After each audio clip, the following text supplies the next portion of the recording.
Hola, ¿qué tal? Buenos días, bienvenidos todos. Vamos a empezar con la clase de hoy.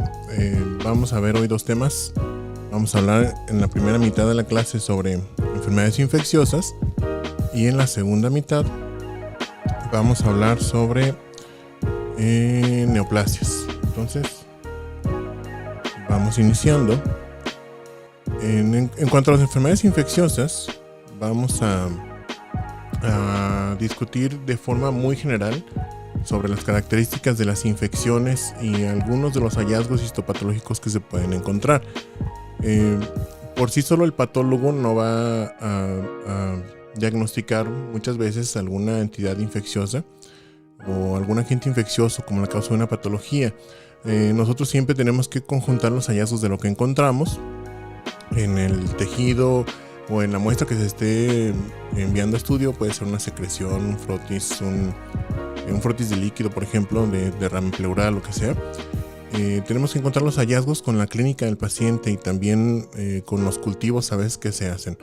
¿Por qué? Porque hay ocasiones en las que podemos encontrar microorganismos en una muestra, pero estos no necesariamente son diagnósticos de alguna infección. Por ejemplo, una biopsia del intestino delgado, intestino grueso, casi siempre va a tener bacterias, y entonces no por el hecho de ver grupos ahí bacterianos de bacilos o de cocos vamos a decir que ya tiene una enteritis el paciente. Siempre tenemos que ver la clínica, sí, en conjunto. En ocasiones, para algunas infecciones ya muy específicas, sí, si encontramos el microorganismo, aquí ya es diagnóstico. Entonces vamos a hablar sobre características generales de las enfermedades infecciosas. En primer lugar, bueno, los tipos de microorganismos, ya sabemos, son muy variados. Tenemos las bacterias, los virus, los hongos, los protozoarios o protozoos y los helmintos, que serían los gusanos. Estos, bueno, aunque son de naturalezas muy distintas, van a tener en común ciertos mecanismos que les llamamos mecanismos de virulencia. Y estos son un conjunto de propiedades que va a tener el microorganismo que le van a permitir como tal establecer una infección, producir la enfermedad, es decir, el daño en el huésped, y pues a veces también la muerte del hospedero. Aquí no hay que confundir el hecho de tener una colonización con una infección. También son dos términos que a veces se confunden. Cuando hay colonización simplemente quiere decir que hay presencia de microorganismos en algún tejido, pero que no están causando un daño como tal al tejido o hacia el hospedero. Cuando ya hablamos de una infección, quiere decir que el microorganismo está replicándose de manera activa y aparte está causándole daño también al huésped.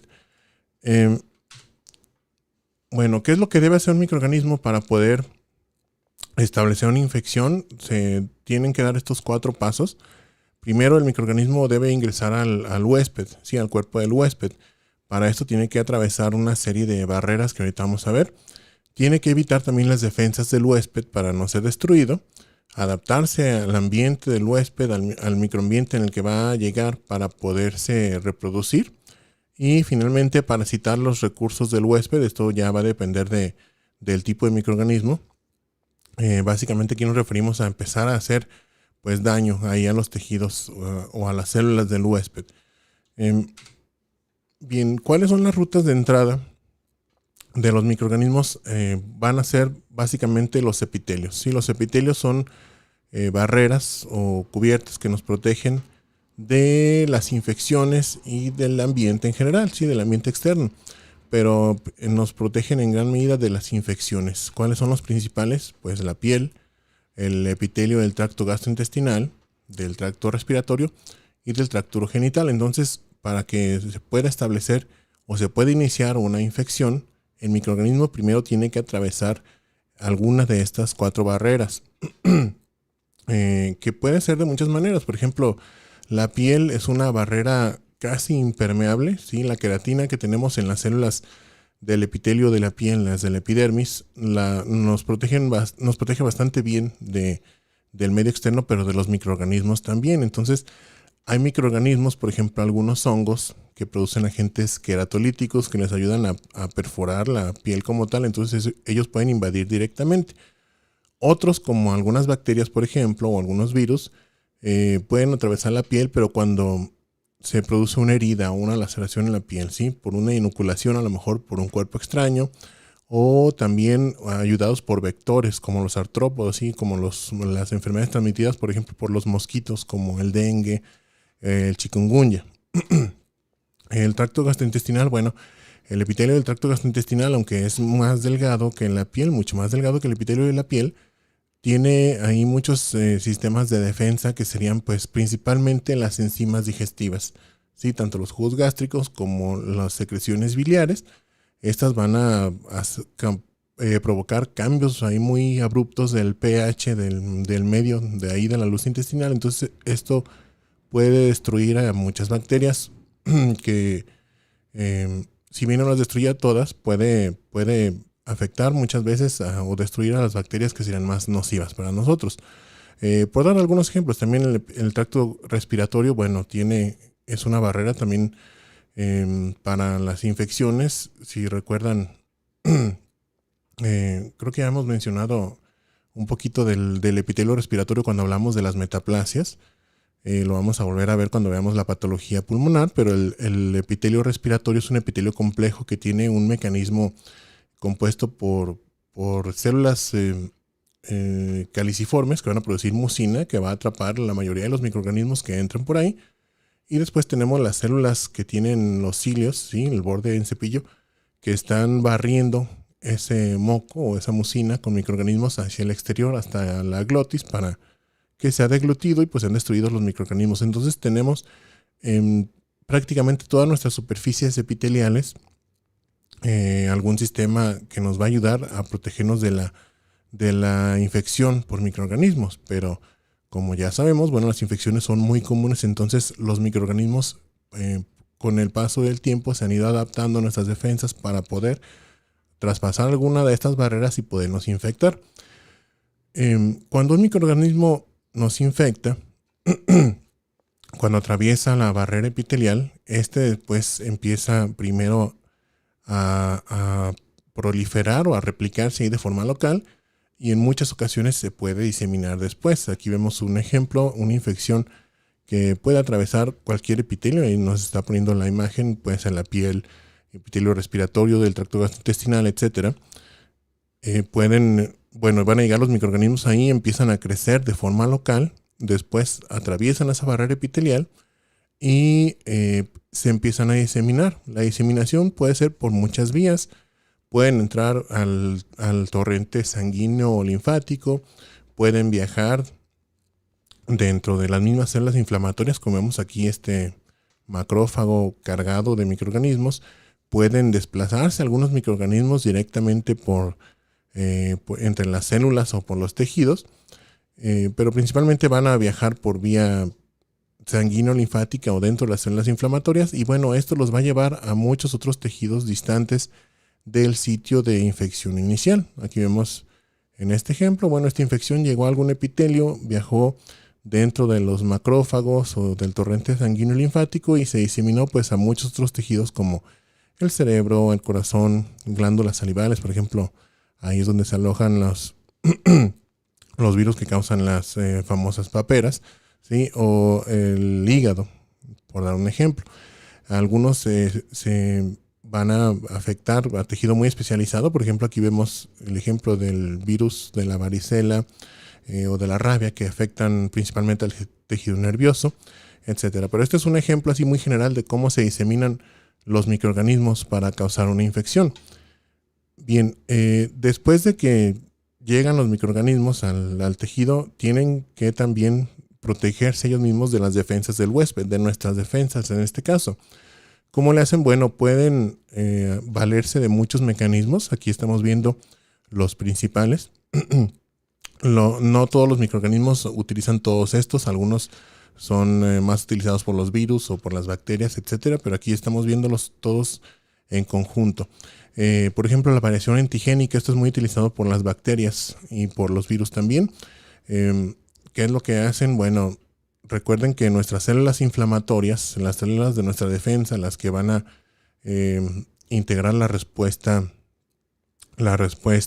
inmunitaria o la defensa contra los microorganismos, van a valerse de moléculas de receptoras en su membrana, estas células. Entonces tienen receptores para detectar antígenos bacterianos o para detectar, ya sabemos, inmunoglobulinas o eso cuando hablamos de opsonización, pero ahorita nos vamos a centrar en los antígenos bacterianos. Tenemos que contar con células capaces de reconocer esos antígenos, por ejemplo, linfocitos. Entonces, ¿qué es lo que pasa si nuestro sistema inmune ya reconoce los antígenos de ese microorganismo, por ejemplo, una bacteria? Esa bacteria, como se está replicando con una velocidad acelerada, mucho más acelerada comparándola con nuestras propias células, por ejemplo, va a empezar a activar algunos genes para variar esos antígenos o esas proteínas que está ella exhibiendo en su membrana. Esto va a hacer que ya no sea tan fácilmente reconocida por nuestro sistema inmune y pues le ayuda a proliferar, ¿sí? Para seguir perpetuando la infección. Algunas bacterias también tienen mecanismos de resistencia a la fagocitosis, ya sea porque tienen proteínas en su superficie que impide que sean fagocitadas, como los pilis, ahorita vamos a ver qué es eso, o que tienen cápsulas también. Algunas bacterias y hongos tienen cápsulas de mucopolisacáridos o de polisacáridos que les impide que sean fagocitadas o dificulta este proceso de la fagocitosis, porque los macrófagos y otras células fagocíticas no las pueden reconocer y englobar tan fácilmente. Algunas otras bacterias tienen resistencia a la destrucción dentro del fagolisosoma. El fagolisosoma es esta unidad que se formaba adentro de las células fagocíticas. Acuérdense cuando una célula fagocítica englobaba a un microorganismo, lo introducía en su membrana y después a esta vacuolita que se llama fagosoma se le unen los diversos lisosomas y otras vacuolas que tienen enzimas líticas ahí dentro del citoplasma de la célula para formar el fagolisosoma y destruir a la bacteria. Entonces, hay bacterias que pueden escapar de esta destrucción por dos maneras principalmente, ya sea porque producen enzimas que las protegen de todas esas enzimas líticas de las células y del fagolisosoma, van a inactivar esas enzimas líticas, entonces ya no son destruidas, o si no, se pueden escapar del fagolisosoma. Si cuando son introducidas a la célula, se salen del fagolisosoma literalmente, entonces cuando llegan los lisosomas y demás a vertir sus enzimas, pues ya no hay nada adentro ahí que destruir. La bacteria ya se escapó y ahora está adentro del citoplasma de la célula, causando infección, en este caso intracelular. Algunos otros microorganismos, como los virus, por ejemplo, pueden alterar la respuesta inmune mediada por citocinas, quimiosinas o el complemento al modificar el metabolismo de las células del huésped. Los virus, bueno, son un caso particular porque algunos autores no consideran que se puedan llamar microorganismos como tal porque no tienen función metabólica propia. Los virus, cuando están solos, así nada más, son moléculas relativamente inertes, no se van a replicar ni pueden reproducirse ellos solos. Tienen que ingresar a una célula. Cuando ingresan a esas células se abren, liberan su ADN dentro de la célula y este ADN secuestra los mecanismos metabólicos y enzimáticos de la célula para estar produciendo proteínas virales y antígenos virales. Entonces, por eso a veces no se consideran un microorganismo como tal, pero los virus pueden inducir, por ejemplo, en algunas células, determinados virus inducen la producción de citocinas virales que van a contrarrestar la acción de las citocinas y quimiosinas del huésped para limitar la respuesta inflamatoria. Esto se ve en muchas infecciones, incluso, por ejemplo, una que está ahorita, pues que ya todos escuchamos por todos lados, el COVID, ¿sí? El COVID-19 tiene este tipo de respuesta local en los tejidos cuando causa la primoinfección. Sí, se liberan citocinas virales que inhiben la respuesta inflamatoria local al principio, ahí en el tejido donde ocurrió la infección. En este caso pues sería el tejido pulmonar, para que pueda proliferar el virus en el huésped. También se pueden alterar los mecanismos de presentación de antígenos. Esto lo hacen más los virus.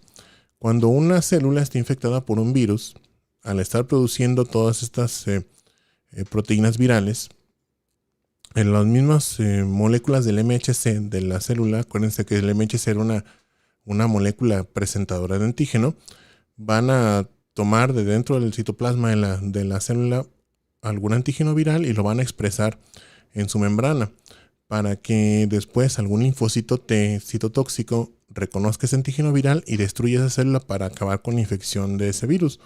Entonces, los virus pueden inhibir este proceso de presentación de antígenos o pueden alterar también la composición del MHC para que éste no pueda interactuar con los linfocitos y con esto está nuevamente perpetuando la infección para poder infectar más células.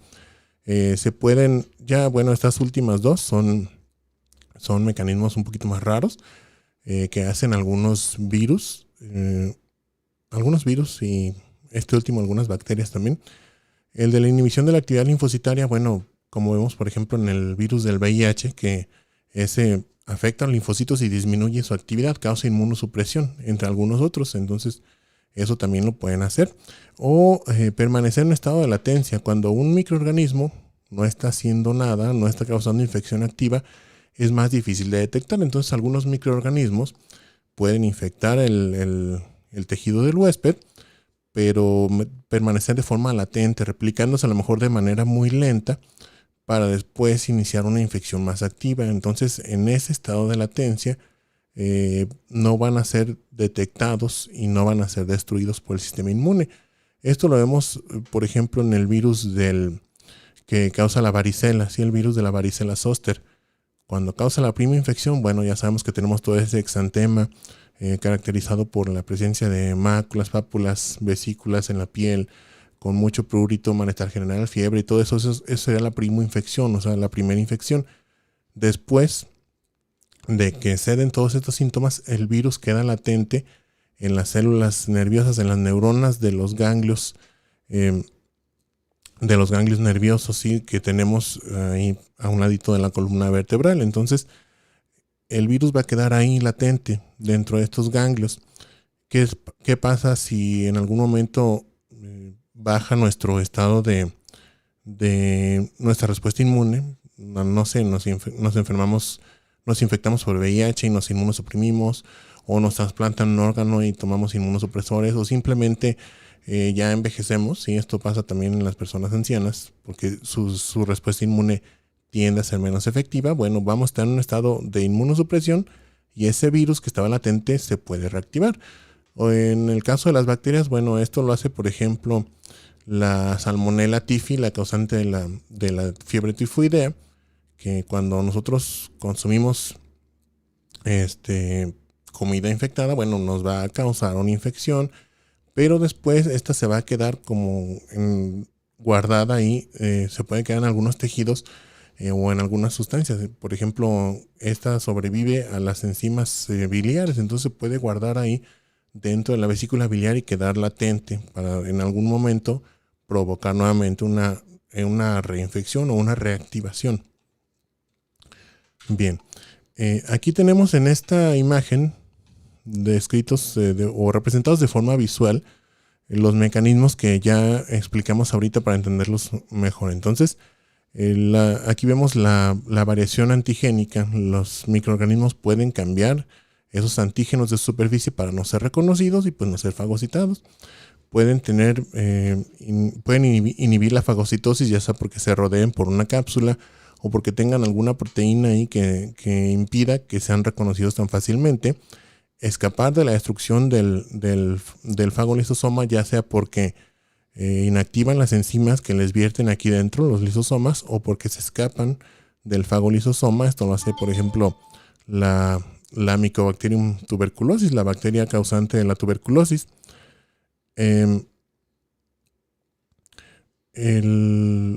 Aquí vemos ya algunas de los mecanismos que implementan los virus, que por ejemplo estimulan la producción de citocinas virales que inhiben la respuesta inflamatoria. Pueden inhibir el mecanismo de presentación de antígenos. Aquí estamos viéndolo en la parte de abajo, la presentación de antígenos virales.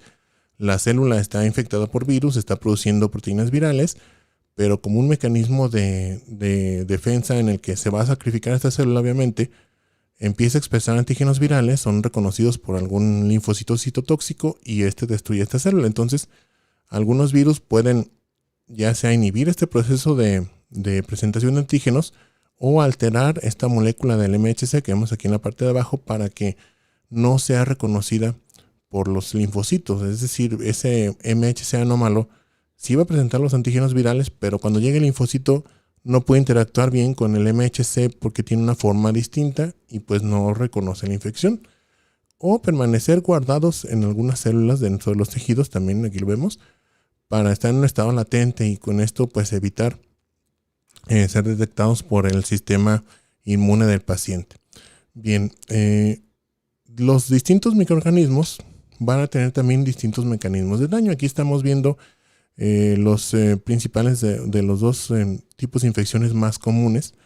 Lo que son los hongos y algunos parásitos van a causar un daño más parecido al que hacen las bacterias, ¿sí? Van a causar daño directo a las células por la liberación de toxinas, por ejemplo, como algunos hongos. Por eso no los mencionamos aquí todos. Los que difieren un poquito son los virus en cuanto a los mecanismos de daño. Los virus van a causar el llamado daño citopático, y esto lo podemos ver nosotros en el microscopio. Van a causar modificaciones estructurales en la célula que se pueden detectar en ocasiones por la microscopía óptica. ¿Por qué? Porque al infectar la célula alteran su función interna y esto se puede manifestar a veces de forma visible por el microscopio. Van a estimular también una respuesta inmune antiviral que puede causar en algunas infecciones virales una inflamación local en este tejido y causar destrucción local del tejido. Y también pueden inducir una transformación de las células infectadas, como veríamos, por ejemplo, en el caso de la infección por el virus del papiloma humano de alto riesgo, que puede ocasionar una transformación maligna de las células epiteliales del ectocervix para convertirlas en células de un cáncer, ¿sí? De un carcinoma de células escamosas, o el virus del Epstein-Barr, por ejemplo, que infecta los linfocitos B y puede causar una transformación maligna para que se conviertan en células de un linfoma. En las bacterias, estas tienen dos mecanismos principales, que serían la adherencia o los mecanismos de adherencia bacteriana, ya sea utilizando proteínas que les permiten pegarse a las superficies de otras células que son llamadas adhesinas, o mediante los pili. Los pili son proteínas fibrilares que tienen en su superficie las bacterias, que como su nombre lo dice, tienen forma como si fueran pelitos, ¿sí? en la superficie de la célula bacteriana, pues, y estos les permiten adherirse a otras superficies, pero también a veces tienen una función que pueden ser tóxicos para ciertas células y causar daño al tejido.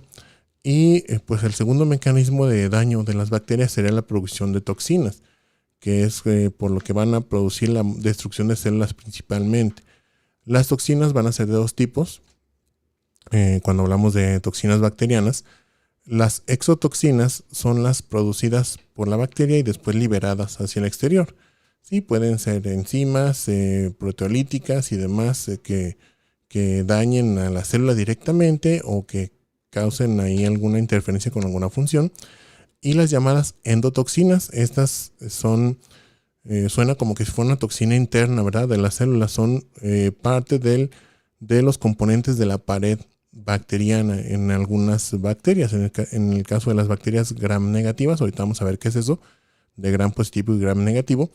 Estas tienen en su misma membrana o en los componentes ahí de su pared, porque esta no tiene una sola membrana, tiene varias capas. En los componentes de su pared tienen algunos lípidos y carbohidratos que forman una unidad que se llama lipopolisacárido, que es tóxico, ¿sí? Es tóxico para las células, o también puede inducir una respuesta inflamatoria severa y causar pues alteraciones,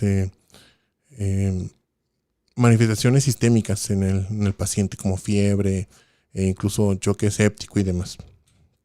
Bien, aquí vemos también otra cosa muy importante en esta tablita, que es la respuesta del huésped, ¿sí? a la infección por algún microorganismo. casi siempre nuestro cuerpo va a responder pues con la activación de las defensas, que nos va a causar una inflamación. Dependiendo del tipo de microorganismo, el patrón de inflamación puede ser diferente. Aquí vemos algunos ejemplos de los más comunes. En el caso de las bacterias piógenas, como los estreptococos o estafilococos también, bueno, estas van a producir una infección supurativa o purulenta en la que se va a formar pus en los tejidos. La pus ya la habíamos definido cuando hablamos de la necrosis y de la inflamación aguda. Es una mezcla y una colección de detritos celulares, células inflamatorias de infiltrado agudos y neutrófilos y restos bacterianos que forman ese líquido blanquecino, espeso y fétido que yo creo que ya todos han conocido, ¿sí? Cuando han visto una herida infectada. Entonces, esto lo causan más frecuentemente las bacterias piógenas. Algunas otras bacterias, como las micobacterias, van a causar una inflamación de tipo crónica con presencia de macrófagos que pueden causar incluso granulomas. Por ejemplo, en la sífilis o en la tuberculosis, bueno, vemos este tipo de reacción inflamatoria en los tejidos, una inflamación crónica, granulomatosa en el caso de la tuberculosis, con formación de granulomas con necrosis central muy frecuentemente. En el caso, por ejemplo, de infecciones virales, vemos los cambios o daños citopáticos en las células que pueden inducir transformación, pueden inducir proliferación de las células. Aquí vemos, por ejemplo, el virus del papiloma humano puede inducir la transformación maligna hasta llegar a un cáncer cervical, en el caso de la infección local ahí en el epitelio del ectocervix. Bueno, puede haber también necrosis tisular, esto mediado por la liberación de toxinas de los microorganismos. Pueden ser toxinas bacterianas, toxinas por algunos hongos, por ejemplo, la gangrena causada por el Clostridium perfringens, ¿sí? La llamada gangrena gaseosa, que se puede ver cuando hay pues una infección de los tejidos blandos. Esto se ve más frecuentemente en los miembros pélvicos y en las piernas. Hay infección profunda de los tejidos blandos y pues estas bacterias producen toxinas que van destruyendo las células de todos los tejidos. Entre más células muertas hay más sustratos para que vayan creciendo más bacterias, y pues esta inflamación se va amplificando, esta infección.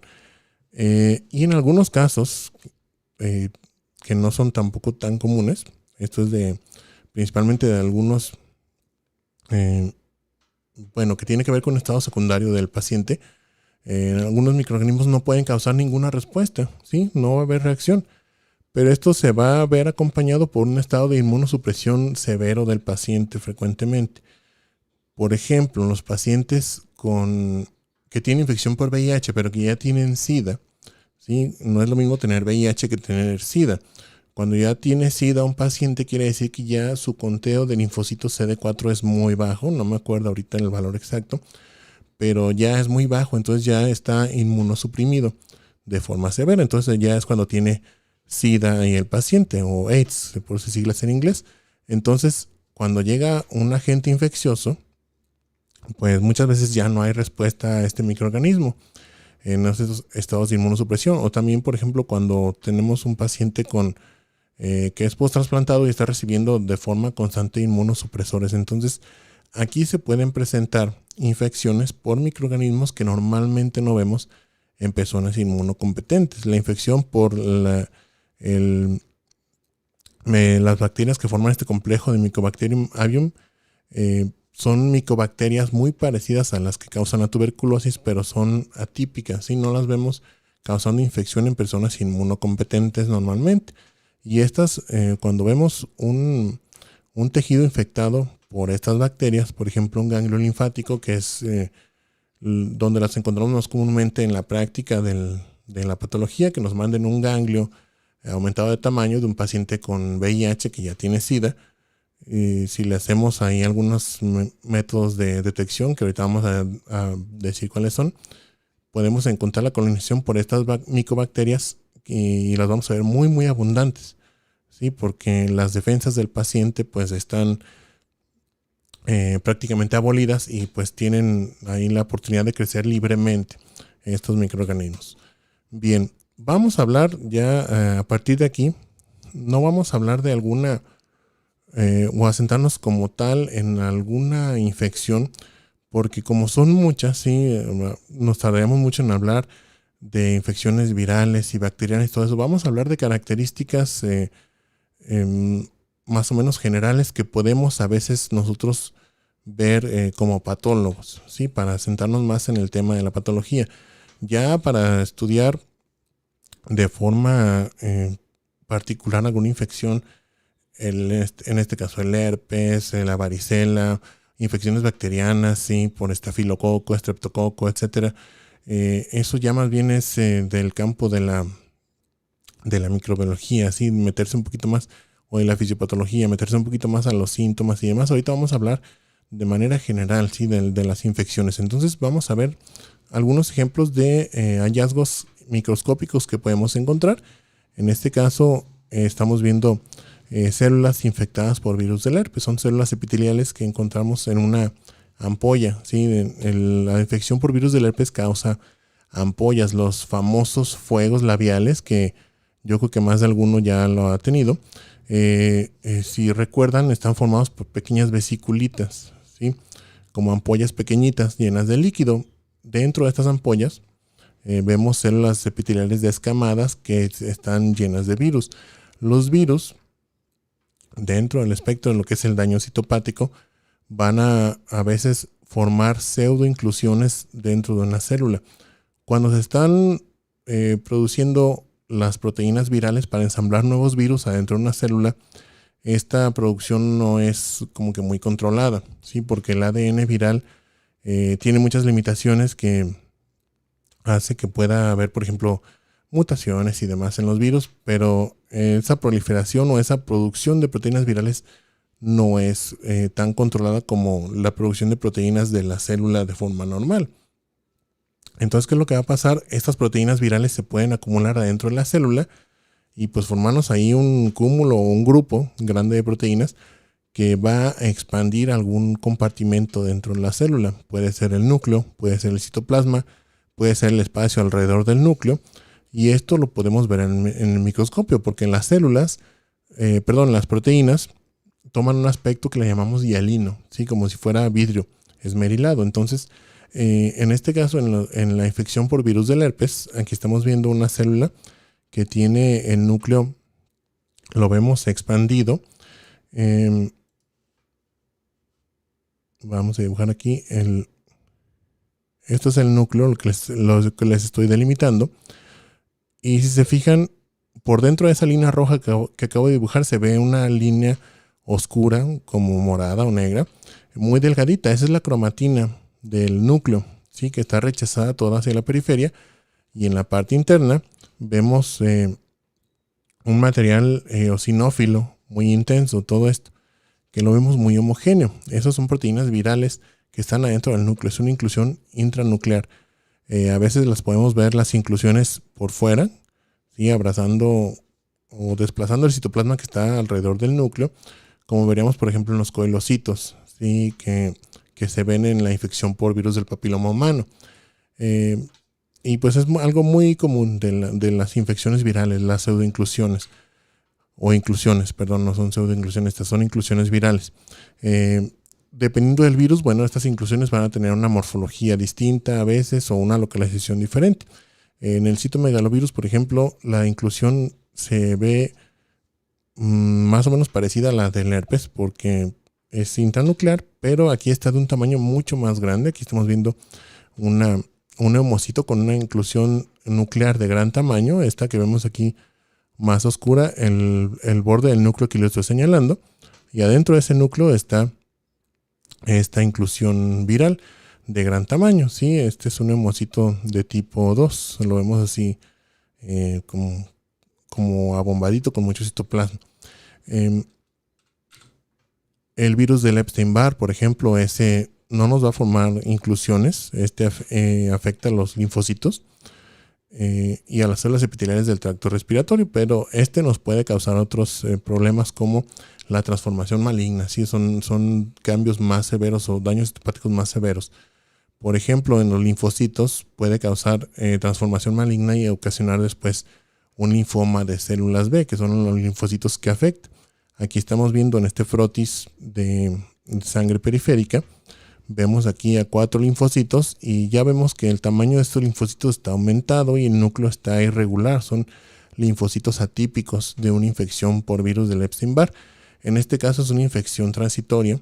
El virus del Epstein-Barr causa la enfermedad llamada mononucleosis infecciosa, pero con el tiempo se puede convertir en la infección por virus del Epstein-Barr porque se puede quedar en estado latente, se puede convertir en un linfoma de células B, dependiendo del estado de inmunidad del paciente. Por ejemplo, en las personas que tienen infección por VIH es relativamente común esto, que se infectan por el virus del Epstein-Barr y después manifiestan un linfoma de células B.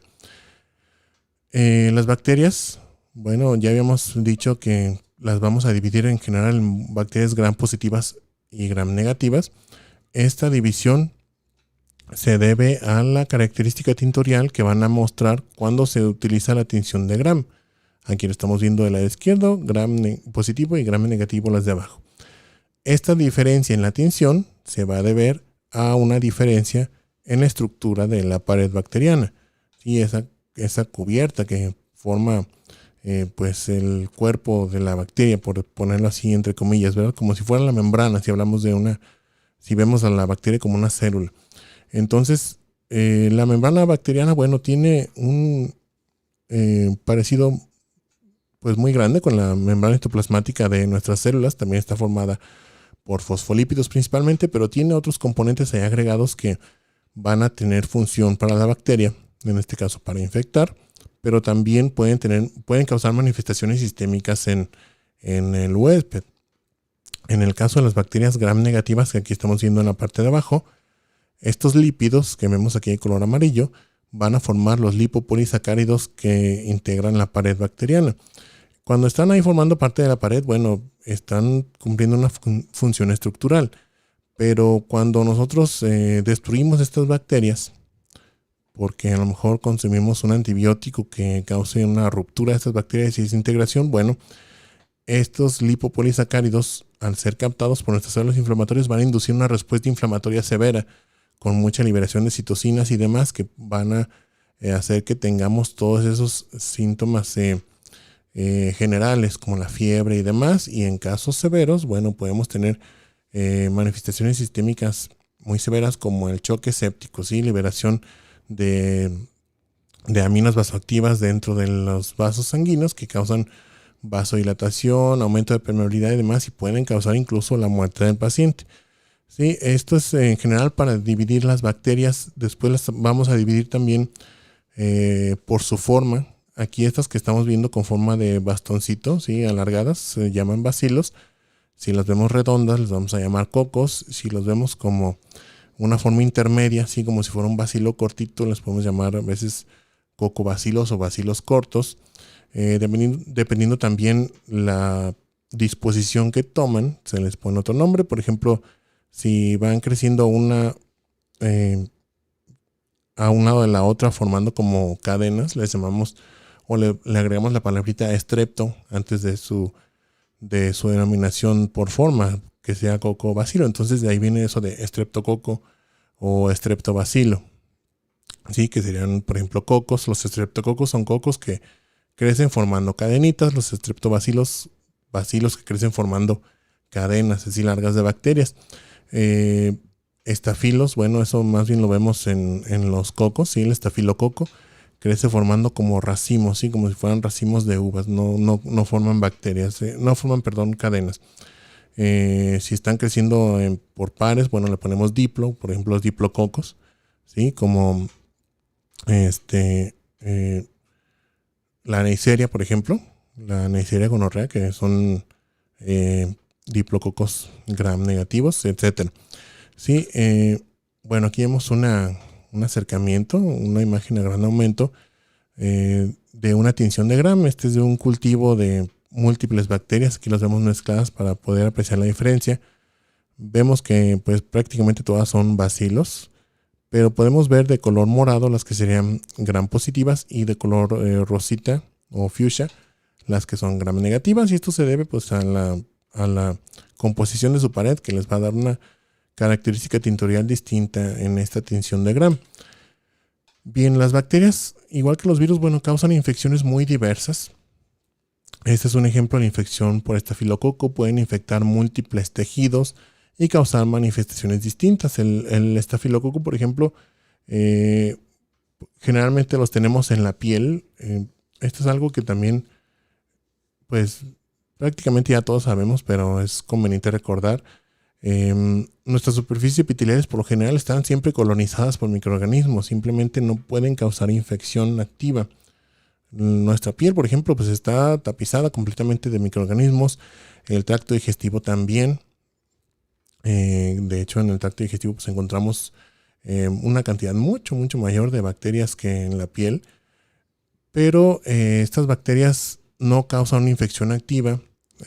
Incluso forman parte de lo que le llamamos microbiota normal. Cuando hablamos de la microbiota normal, es la población normal que tenemos ahí de microorganismos residentes en algún tejido, que eso también es un mecanismo de protección. Antes de hablar un poquito más de esto del estafilococo, la microbiota normal nos ayuda a protegernos también de infecciones. Cuando nosotros consumimos, como esta persona de aquí en la imagen, un alimento contaminado por alguna bacteria que cause una infección severa, una gastroenteritis que nos va a causar a lo mejor una diarrea o algo así severo. Bueno, esa bacteria, para poder infectar, primero tiene que adherirse al epitelio del tracto digestivo. No puede empezar a proliferar y todo libre así en la luz del intestino, ¿sí? O esto le va a dificultar mucho el crecimiento. Necesita adherirse a una superficie epitelial, en este caso el tubo digestivo, para poder proliferar. Entonces, para poderse adherir necesita espacio. No se va a adherir una bacteria sobre otra. ¿Sí? Necesitan adherirse a la superficie de la célula. Entonces, si ya tenemos todo nuestro epitelio revestido o la mayoría del epitelio revestido por bacterias que no nos causan infección, bueno, entonces las bacterias que nos pueden causar infección no van a tener a dónde adherirse, y pues se van a eliminar con el tracto, sí, con el flujo de ahí del tracto digestivo, y no nos van a causar una infección. Por eso se ve la aparición de algunas enfermedades infecciosas posterior al infecciosas más o menos severas, pues, posterior al tratamiento prolongado con antibióticos. Por ejemplo, la colitis pseudomembranosa es una forma de colitis infecciosa que puede tener manifestaciones muy severas, incluso causar perforación intestinal. Y esta se debe a la infección por una bacteria que se llama Clostridium difficile. Este Clostridium nosotros podemos consumirlo en los alimentos o en algo de forma habitual, pero no nos produce infección porque no tiene dónde adherirse. ¿Qué pasa si nosotros tomamos antibióticos de forma indiscriminada? Que esta es otra causa por la que ya estén muy regulado el consumo y venta de antibióticos. Si nosotros, no sé, o sea, empiezo con que hay una molestia en la garganta, un poquito de ardor, etcétera, pues voy a tomar antibiótico, no voy a hacer alguna infección. Y en vez de tomar 2, 3 días o 5 días, me aviento mis 10 días de antibiótico con dosis alta.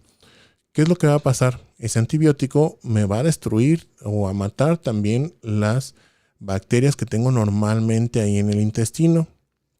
Entonces, ahora sí, yo pensando que me estoy protegiendo, lo que estoy haciendo es dejar más espacio ahí en ese epitelio del tracto digestivo para que pueda después adherirse una bacteria que me va a causar una infección más severa, como el caso del Clostridium difficile, que es lo que cuando se ve esta colitis pseudomembranosa, justamente en este caso, cuando hay administración de antibióticos por tiempo prolongado con esquemas múltiples, a lo mejor porque pues tener una infección complicada el paciente, no sé, una osteomielitis o algo así en tejidos profundos que no respondía a un solo antibiótico. Bueno, se les da un esquema amplio por tiempo prolongado, pero esto ya se sabe que puede causar este efecto no deseado, ¿sí? La presencia después de otra infección que también puede ser severa. Vamos a barrer con ese antibiótico nuestra flora normal y ahora sí llega una bacteria más infecciosa y pues va a tener mucho espacio donde adherirse, se pega ahí al epitelio del intestino y empieza a proliferar y nos causa en este caso el Clostridium, bueno, la colitis pseudomembranosa. Pero bueno, regresando aquí al tema del estafilococo, el estafilococo nos puede infectar muchos tejidos y causarnos muchas manifestaciones. Por ejemplo, afecciones respiratorias, infección de tejidos profundos como la osteomielitis, ¿sí? En el caso de las fracturas expuestas, cuando se rompe un hueso que penetra la piel o causa ruptura de la piel, esto es una fractura expuesta, entonces las bacterias que estaban ahí en la piel pueden entrar a los tejidos profundos y causar infección, en ese caso en ese hueso. En el caso también de las cirugías dentarias, por ejemplo, el estafilococo también lo tenemos en la boca. Entonces, cuando nos quitan una muela o nos hacen alguna cirugía ahí de alguna pieza dentaria, yo creo que a todos, bueno, si recuerdan de la última vez que se fueron a hacer una extracción de una muela, les deben haber dado algún tratamiento antibiótico profiláctico. ¿Por qué? Porque a través de esa herida pueden entrar al torrente sanguíneo estafilococos y después alojarse en la superficie del corazón, en la superficie interna, y causarnos una endocarditis. Se pegan ahí en las válvulas cardíacas o a la superficie del endocardio y causan endocarditis. Pueden causar también infecciones locales ahí de la piel. Cuando hay una laceración en la piel, entran al espacio subcutáneo y empiezan a proliferar y nos causan, por ejemplo, el carbunco o el impétigo, ¿sí? Estos también son causantes del famoso síndrome del choque tóxico, que se vio se describió por primera vez en los años 90, si no me equivoco, 94, por ahí más o menos, no me acuerdo bien, pero fue en los 90, si no me falla la memoria. Cuando empezó a difundirse más el uso de los tampones en las mujeres cuando estaban menstruando.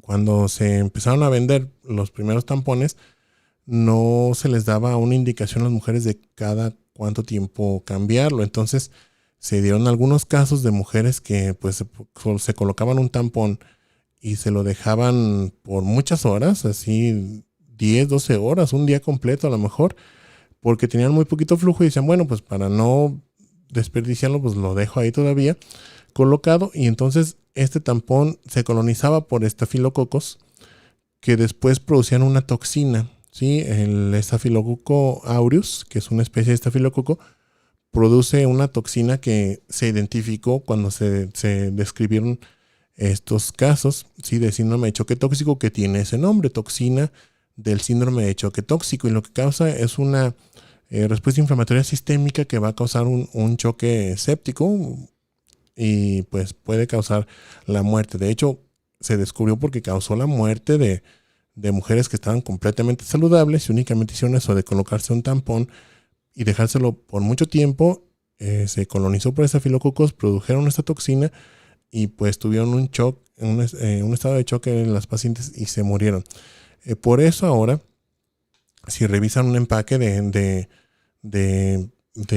tampones, ahí van a venir debe venir una leyenda de protección que dice que debe cambiarse por lo menos o máximo cada 3 o 4 horas, me parece, no sé, pero ya viene ahí bien determinado el tiempo máximo que se puede dejar para evitar este tipo de complicación. O también, bueno, aquí vemos el caso de la intoxicación alimentaria. Los estafilococos producen enterotoxinas también que causan daño a los enterocitos, a las células epiteliales del intestino, y causan diarrea. Y estas toxinas son termoresistentes o termoestables. Es decir, que si cocinamos la comida no se destruyen. Si se coloniza un alimento por estafilococos y estos tienen la oportunidad de proliferar ahí lo suficiente como para producir una buena cantidad de toxinas, bueno, cocinamos ese alimento, Se van a morir los estafilococos, pero la toxina ahí va a quedar. Cuando nos comemos alimento, esto se ve, es lo clásico de, aquí por eso pone esta persona comiéndose un sándwich, es lo clásico de cuando va uno a una fiesta y que sirven, no sé, ensalada o alguna cosa así. Tenía esa toxina en la comida, entonces uno se la come y al cabo de unas 3-4 horas uno empieza con manifestaciones de diarrea. Pero es una diarrea transitoria que dura unas 6-8 horas y las molestias y después ya se quita y uno está como si nada. ¿Por qué? Porque pues únicamente uno se comió la toxina de esa bacteria, no está causando una infección activa en el tracto digestivo. Entonces esa toxina, bueno, causa irritación de los enterocitos, puede hacer que algunos se destruyan, pero principalmente causa irritación es que estos empiecen a producir más secreciones y pues se sobreviene la diarrea. En el caso de otros, aquí seguimos hablando de bacterias, pero aquí vamos a hablar de un tipo muy particular que produce un patrón inflamatorio muy específico, que sería la de la tuberculosis. La bacteria de la tuberculosis nos va a formar una inflamación, o nos va a estimular una inflamación crónica que nos va a formar granulomas. Bien, ¿cómo se da esto?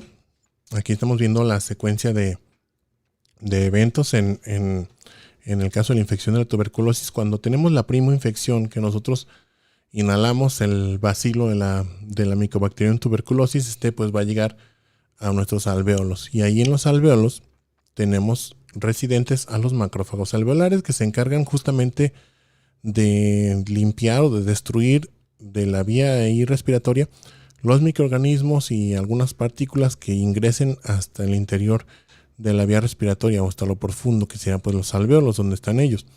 Entonces, cuando llegan estos bacilos a la tuberculosis, bueno, empiezan ahí los problemas. ¿Por qué? Porque primero estos bacilos están recubiertos por mannose, ¿sí? Que es un azúcar que dificulta el reconocimiento por los receptores del macrófago para que la fagocite.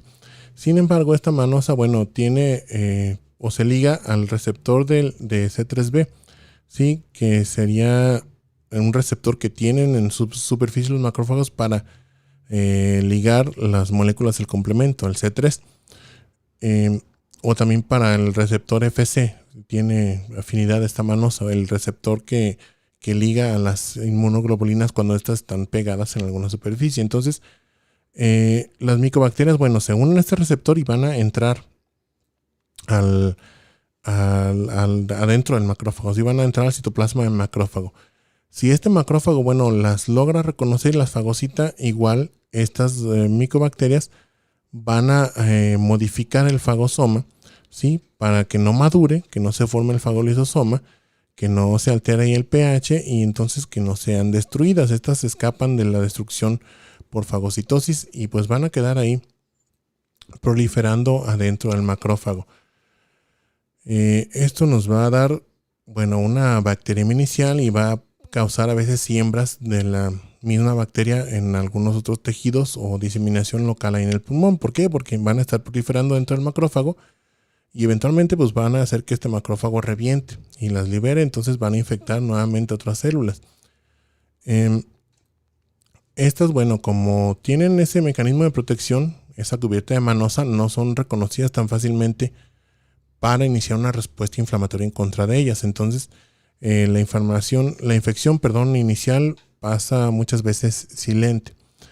¿Qué es lo que pasa cuando ya eventualmente alguna de estas bacterias es destruida y procesada y sus antígenos son presentados? Bueno, va a empezar a haber una activación de los macrófagos alveolares y pues los macrófagos en cualquier otra parte también, pero como la infección se va a localizar primero aquí en el pulmón, pues los macrófagos alveolares son los primeros en responder. Entonces se van a empezar a activar para fagocitar estas bacterias y aquí van a ellos a producir interleucinas, principalmente la 12, para activar a los linfocitos T. Aquí vemos que este macrófago ya le está presentando un antígeno a la tuberculosis a este linfocito T, y este linfocito T que va a ser principalmente de los linfocitos T helper 1, son los involucrados principalmente aquí en la formación de los granulomas, van a producir interferón gamma, entre otras citocinas. Este interferón gamma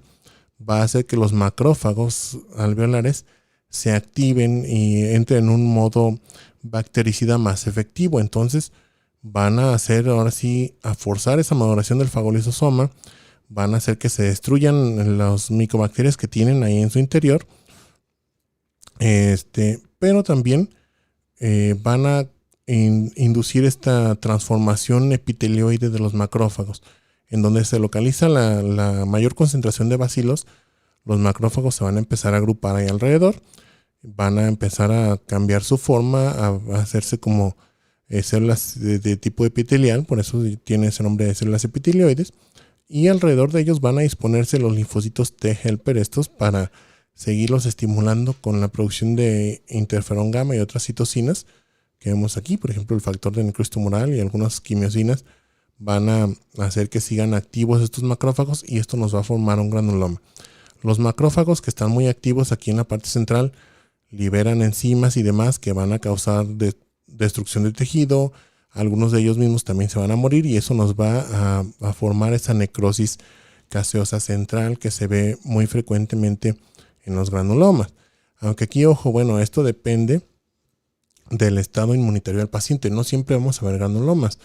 Si esto mismo lo transpolamos a un paciente con infección por VIH, toda esta respuesta va a estar muy, muy limitada, sobre todo porque estos linfocitos helper, si recuerdan, son los linfocitos CD4 y pues son justamente los que se destruyen en la infección por VIH. Entonces, toda esta respuesta de formación de granulomas va a ser muy limitada y en los pacientes con VIH, sobre todo que ya tienen SIDA, cuando hay una infección por tuberculosis, a veces no vemos ni siquiera los granulomas.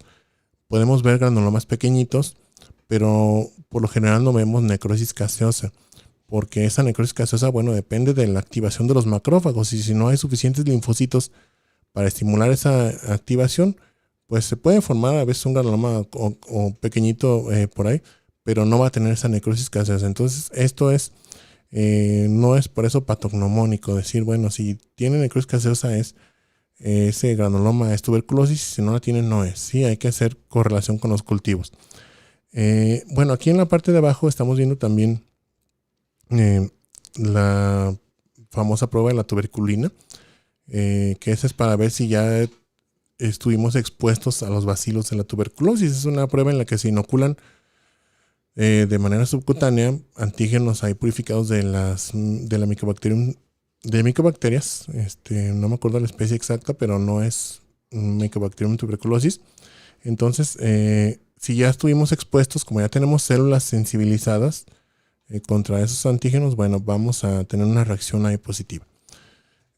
Bien, en la tuberculosis entonces vamos a ver frecuentemente la formación de esta estructura, los granulomas caseificantes. Ya dijimos que depende del estado de inmunocompetencia del paciente, pero en los pacientes que son inmunocompetentes, bueno, vamos a ver muy frecuentemente estos granulomas caseificantes. Aquí estamos viendo cómo en este corte histológico en la esquina superior izquierda, el que está marcado con la letra A, vemos en este tejido una zona ahí como un nodulito que se ve más claro.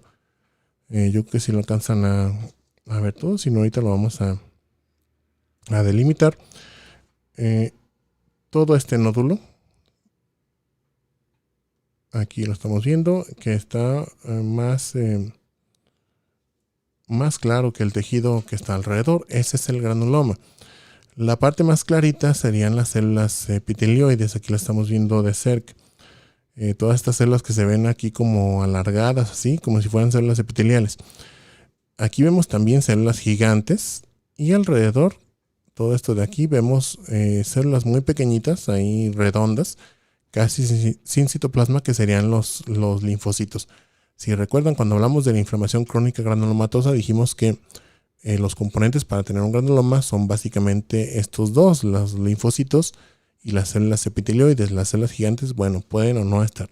En el caso de la tuberculosis, si el paciente es inmunocompetente, bueno, sí las vamos a ver frecuentemente, y casi siempre las vemos con esta morfología, las llamadas células gigantes de tipo Langhans, donde los núcleos de las células se disponen de forma periférica, ¿sí? Ahí pegaditos a la membrana citoplasmática, formándonos una estructura semicircular con forma de herradura, como de media luna, como vemos aquí. Aquí vemos un ejemplo de un granuloma pequeño, miren, donde no hay necrosis gaseosa. Vemos una célula gigante. Aquí las células epitelioides, todo este espacio que se ve más claro. Y alrededor los linfocitos. Vamos a delimitarlo también. Este sería el granuloma, donde están o la parte del granuloma donde están las células epitelioides. Aquí está una célula gigante. Y alrededor, más o menos en esta franja, aquí la vamos a delimitar, están ahí los linfocitos, que serían linfocitos T. Este puede ser un granuloma joven, sí, que apenas se está formando porque no tiene necrosis gaseosa todavía, pero sí se ve una respuesta abundante ahí de linfocitos. Y en la imagen inferior de la derecha vemos una tinción especial para detectar estos bacilos.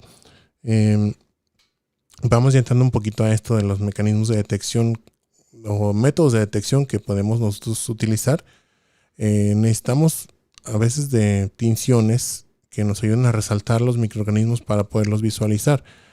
Ya les dije que no siempre va a ser diagnóstica esta visualización de los microorganismos si el paciente no tiene clínica. Si me mandan una biopsia de colon,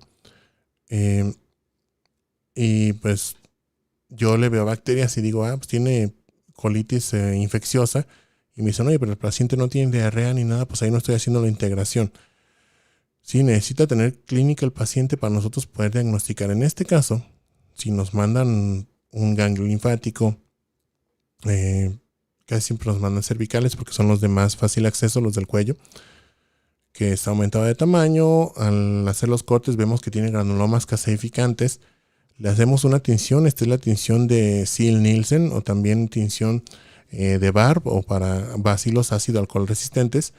Vamos a ver aquí positivos los bacilitos, todos estos pequeños bastoncillos de color rosa son los bacilos de la tuberculosis. Entonces aquí sí es diagnóstica. Si vemos esta morfología en el ganglio, aunque nos digan que el paciente no tiene tantos síntomas, bueno, si vemos esa morfología y las bacterias, aquí sí podemos dar un diagnóstico, por lo menos que sea compatible con una tuberculosis. Ya es deber del médico tratante o del clínico pues, hacer esa integración final. Bien, seguimos un poquito más con la tuberculosis. En esta es en la que vamos a profundizar un poquito más. La tuberculosis, bueno, puede tener también distintas fases la enfermedad. Cuando tenemos la primoinfección, va a causar daño ahí en el tejido. Sí, va a causar necrosis gaseosa, y después esta va a quedar con forma de o formándose una área de fibrosis. Cuando vemos en el pulmón estas zonas de necrosis gaseosa en el parénquima y en los ganglios, le llamamos complejo de Ghon. Sí, acuérdense que las micobacterias viajan adentro de los macrófagos. Entonces, si llegan los macrófagos aquí al ganglio y se quedan ahí, bueno, ahí se va a producir la zona de necrosis en este ganglio parailiar de este pulmón, del pulmón derecho. Entonces, cuando se resuelve la primoinfección, por esto de que los macrófagos se activan y ya logran destruir a las bacterias o a la mayoría de las bacterias, la mayoría de las infecciones por tuberculosis van a quedar en un estado latente. Aunque estemos con un sistema inmune muy competente, va a ser raro que eliminemos completamente a los bacilos de la tuberculosis, porque estos son de difícil eliminación. Entonces, lo que pasa por lo general es que eliminamos a la mayoría y quedan algunos cuantos ahí en estado latente, guardados en los tejidos, en las áreas de fibrosis o en algún macrófago. Entonces, ¿qué es lo que pasa si nosotros tenemos un estado de inmunosupresión?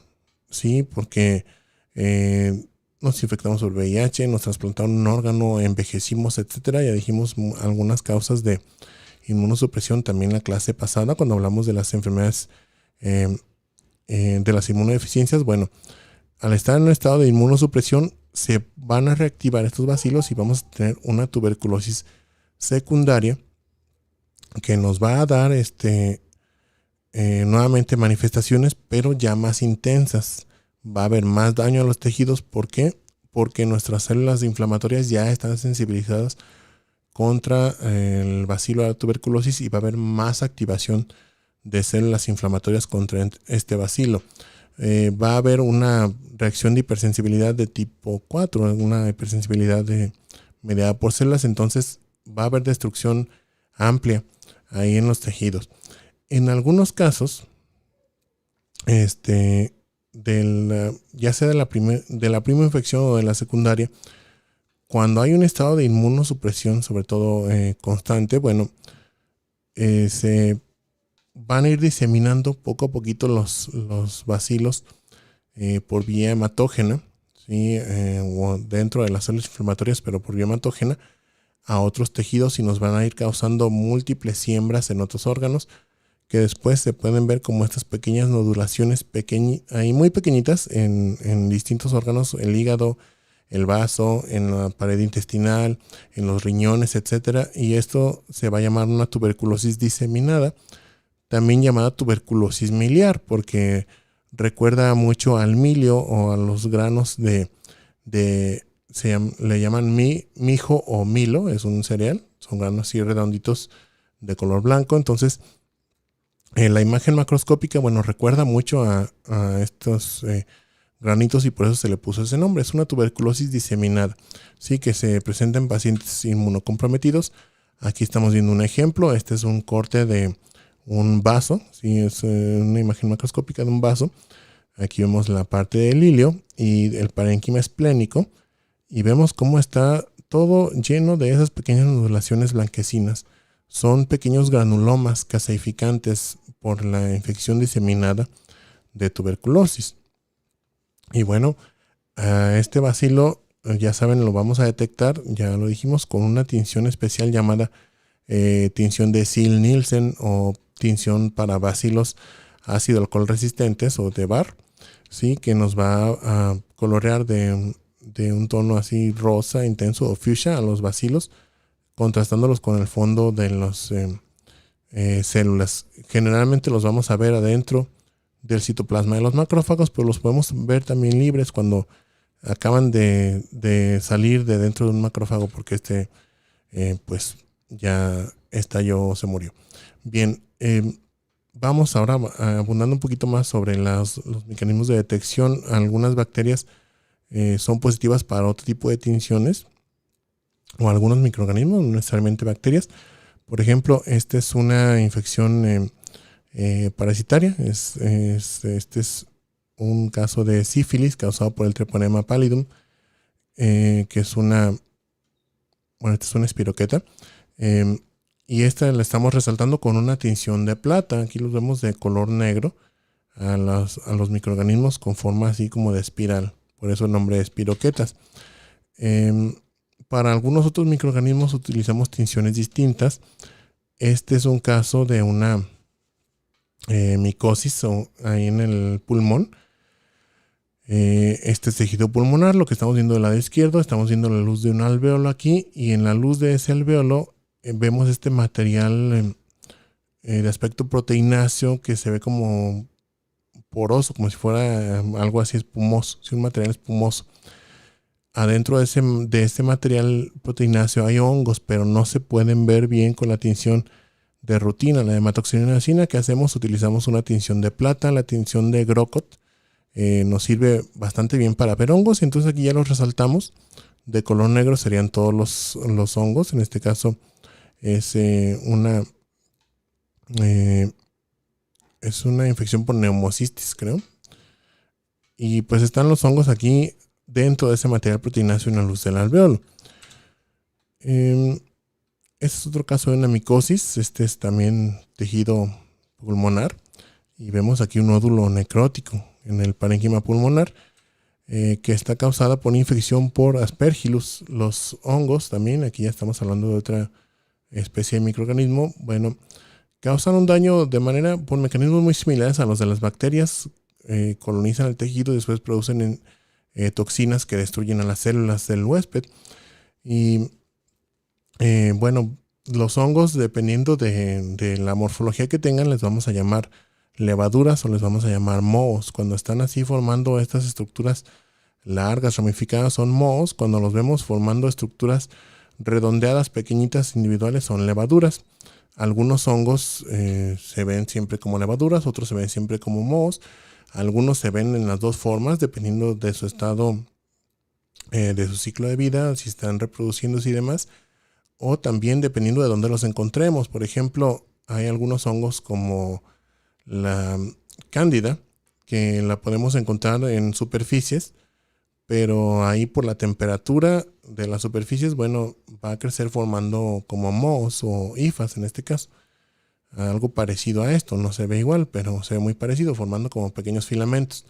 Cuando ya ingresa al cuerpo la cándida, como la temperatura ahí es más elevada que en el ambiente, bueno, esta va a crecer formando levaduras, sí, se ven estructuras ahí pequeñitas, redondeadas. Dependiendo de la especie, porque hay especies de cándidas que también forman hifas o filamentos ahí dentro del cuerpo. Bueno, pero en este caso es una infección por Aspergillus. Sí, el Aspergillus son hifas, aquí lo estamos viendo resaltadas con una tinción de Grocott también. Son hifas relativamente gruesas que están septadas, es decir, tienen divisiones. Aquí podemos ver, aquí la vemos más fácil, una división. Aquí en la mitad, aquí vemos otra división, en donde está esa fibra del hongo o ese tallo del hongo. Y tienen también una ramificación o dicotomía a 45 grados, formando ángulos agudos, como vemos aquí. Algunos otros hongos tienen una morfología diferente y por la morfología los podemos diferenciar. Pero, aunque nosotros veamos una morfología muy característica, por lo general no damos un diagnóstico preciso de alguna especie de microorganismo. Por ejemplo, en el caso de la tuberculosis o una lesión sospechosa de tuberculosis, si vemos un ganglio con necrosis gaseosa que tiene granulomas y que tiene bacilos que son positivos para la tinción de Ziehl-Neelsen, podemos darlo como compatible o como muy sugestivo de una infección por Mycobacterium tuberculosis, pero como no estamos haciendo un cultivo, pues eso no nos quita la posibilidad de que sea a lo mejor una bacteria típica, una micobacteria atípica, perdón. Entonces, por lo general el patólogo no va a definir bien la especie del microorganismo. En algunos casos se puede. Si nos hablan de una lesión necrótica en un paciente y vemos este tipo de hifas, bueno, sí podemos decir que es una infección por Aspergillus. Bien, ya casi para terminar, bueno, dentro de las múltiples infecciones que podemos encontrar, también a veces las clasificamos dependiendo del contexto en el que se presentan. Aquí vemos, por ejemplo, en esta tabla las infecciones, las principales infecciones de transmisión sexual, que pues como su nombre lo dice, están asociadas al contacto sexual sin protección o a la actividad sexual sin protección, y pues son enfermedades infecciosas que pueden ser causadas por virus, por bacterias, por protozoos, etcétera, que van a causar distintas manifestaciones, van a afectar distintos órganos. Por ejemplo, por virus, bueno, la infección por herpes, que causa infección local ahí en los tejidos, por ejemplo en la piel, que puede ser pues forma así vesículas y demás, que tienen sus manifestaciones, bueno, de ardor, dolor, etcétera. Puede causar incluso también infección neonatal. Algunas infecciones, esto no lo mencioné, lo iba a decir un poquito antes, algunas infecciones, si recuerdan, una de las diapositivas que vimos casi al principio, hablamos sobre la diseminación en los tejidos de los microorganismos. Algunos microorganismos, no todos, ¿sí? Algunos muy particulares tienen la capacidad de producir esa llamada transmisión vertical, que a lo mejor ya muchos han escuchado, que es la transmisión de la madre al hijo. Esta se puede producir en 3 momentos, ya sea la transmisión vertical por vía transplacentaria. Algunos microorganismos pueden atravesar esa barrera hematoplacentaria y desde la etapa del embarazo pasar de la sangre de la madre al feto y causar una infección ahí.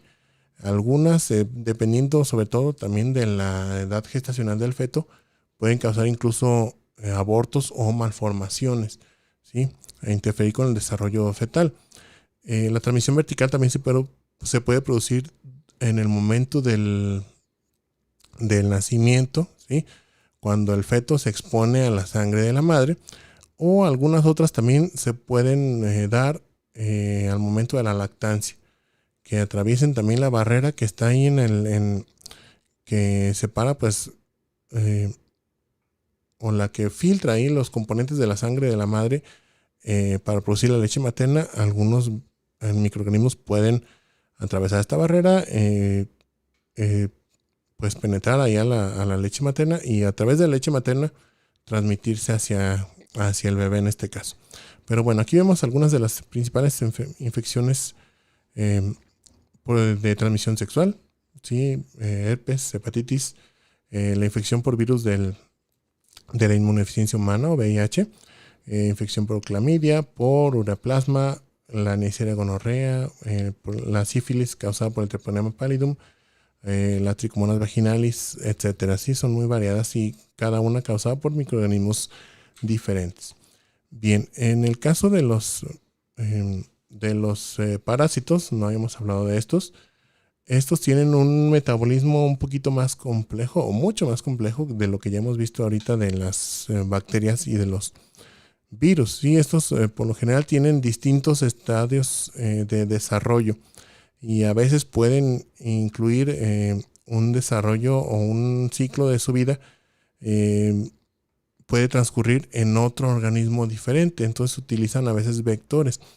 Aquí vemos el caso de este es el caso del paludismo.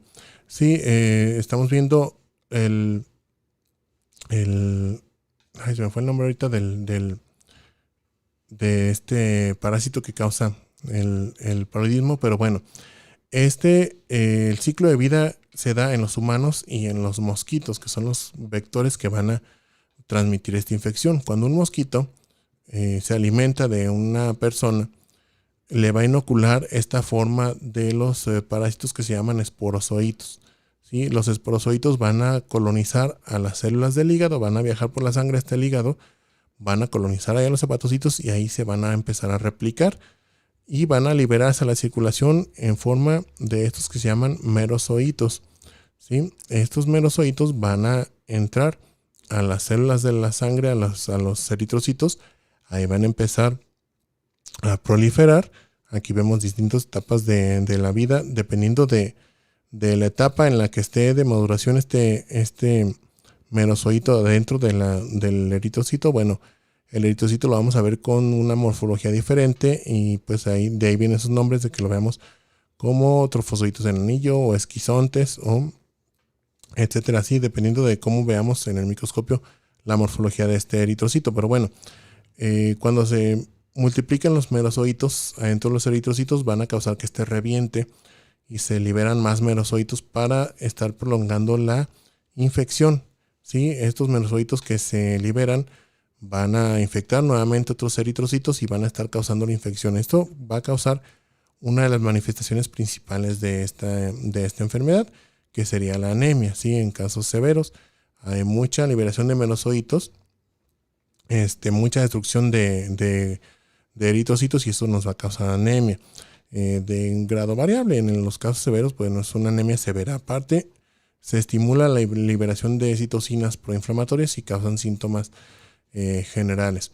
Pero bueno, de estos merozoitos que se liberaron del eritrocito, algunos, no todos, algunos van a reinfectar otros, pero unos pocos van a convertirse en gametocitos, que son formas sexuales de este parásito. Entonces, cuando llega un mosquito y pica a esta persona para alimentarse, si no está infectado este mosquito, bueno, va a consumir estos gametocitos y ahora sí estos gametocitos van a replicarse adentro del mosquito en su intestino y nuevamente cuando vuelve a picar a otra persona, va a inocularle los esporozoitos, ya las formas maduras de los gametocitos, que son los que vuelven a iniciar la infección o a prolongarla. ¿Sí? Entonces, este es un ejemplo nada más, pero los parásitos pueden pueden llegar a tener ciclos de vida muy complejos, a veces involucran no nada más 2, a veces 3 organismos diferentes, por ejemplo, y causan en cada uno pues manifestaciones distintas.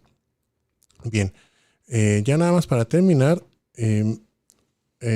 para identificar, sobre todo al microscopio, el patólogo, las diferentes infecciones por microorganismos, nos valemos de distintas técnicas. Pueden ser tinciones, por ejemplo la tinción de Gram, la tinción de bacilos ácido alcohol resistentes o tinción de Ziehl-Neelsen, es esta de aquí, tinciones de plata para los hongos, tinción de ácido periódico de Schiff o de Paz, que es lo mismo para hongos y para algunas amibas, por ejemplo. La tinción de musicarmín, que nos ayuda a ver los criptococos, la de Giemsa, la tinción también con tinta china, que nos ayuda a ver algunos hongos que tienen cápsula. Y también podemos utilizar inmunotinciones. Algunas tinciones de inmunistoquímica nos ayudan a identificar microorganismos. Por ejemplo, ahí en el Hospital Civil tenemos tinciones de inmunistoquímica para Mycobacterium tuberculosis, para se me fue el nombre, para Mycobacterium tenemos para Helicobacter pylori, ¿sí? Helicobacter pylori,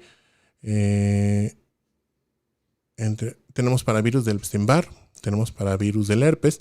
Y bueno, cuando utilizamos estas tinciones o inmunotinciones, tinciones de inmunistoquímica, ahí sí ya podemos hacer un diagnóstico bien definitivo, completo, o sea, porque pues esa tinción para Mycobacterium tuberculosis solamente va a pintar las micobacterias si realmente pertenecen a esta especie. Entonces, si yo utilizo una tinción para tuberculosis de inmunohistoquímica y es positiva, bueno, ahí sí puedo decir que el paciente tiene tuberculosis, ¿sí?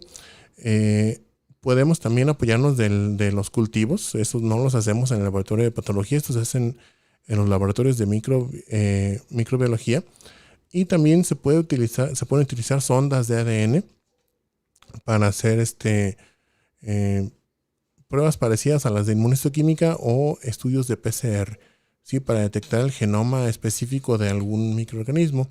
Por ejemplo, en la colitis pseudomembranosa se utilizan pruebas de PCR para ver si el paciente efectivamente tiene infección por Clostridium difficile. Se puede utilizar también pruebas de PCR para identificar a la Mycobacterium tuberculosis en los casos de tuberculosis que no se tiene todavía identificado el microorganismo, que a lo mejor se le han hecho estudio de las secreciones bronquiales o de algún ganglio linfático y no se visualiza el microorganismo todavía porque a veces pueden ser muy escasos. Bueno, se puede enviar a PCR esa muestra y ahí ya si sale positiva pues ya se concluye el diagnóstico de ese paciente.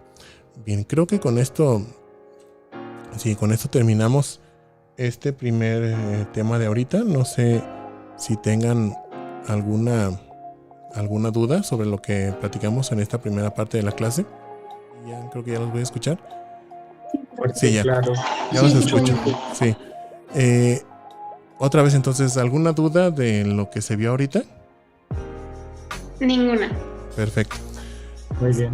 Entonces, vamos a tomar un pequeño descanso de 10 minutitos nada más, sí, porque el siguiente tema está un poquito extenso. Vamos a tratar de darlo también así muy dinámico.